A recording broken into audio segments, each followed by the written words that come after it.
សូមគោរពជំរាបសួរនិងសួស្តីទៅកាន់បងប្អូនពូមីងអ៊ំប្រុសស្រីទាំងអស់គ្នាបាទថ្ងៃនេះក្រុមជាងនៃเพจជាងគំនូរចម្លាក់ខ្មែររបស់ខ្ញុំបានមកលាបពណ៌នៃរូបចម្លាក់ផ្សេងៗនៅរមណីយដ្ឋានប្រវត្តិសាស្ត្រវត្តភ្នំបាទពិសេសរូបលោកយាយពេញបាទក្នុងឱកាសបុណ្យចូលឆ្នាំខ្មែរនេះបាទ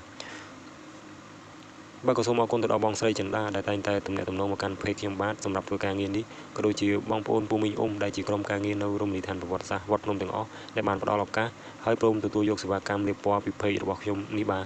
សូមឲ្យបងប្អូនពូមីងអ៊ំប្រុសស្រីរួមទាំងម្ចាស់ឧបត្ថម្ភការងារនេះជួបតែក្តីសុខក្តីចម្រើនជោគជ័យគ្រប់ភារកិច្ចក្នុងឱកាសឆ្នាំថ្មីនេះនិងតទៅមុខទៀតបាទហើយសម្រាប់បងប្អូនពូមីងអ៊ំប្រុសស្រីដែលមានចំណាប់អារម្មណ៍ត្រូវការសេវាកម្មខាងផ្នែកគំនូរចម្លាក់ផ្សេងសូមបងប្អូនទំនាក់ទំនងមកកាន់លេខទូរស័ព្ទ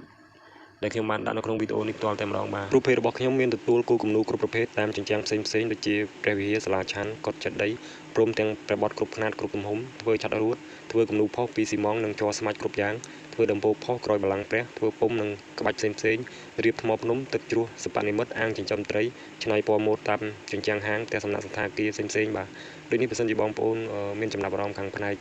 ទាំងអស់ខាងលើដែលបានរៀបរាប់នោះសូមបងប្អូនទំនាក់ទំនងមកកាន់លេខទូរស័ព្ទនៅក្នុងវីដេអូនេះផ្ទាល់ក៏ដូចជាអាចឆាតចូលเพจផ្ទាល់តែម្ដងបាទសូមអរគុណច្រើនបាទ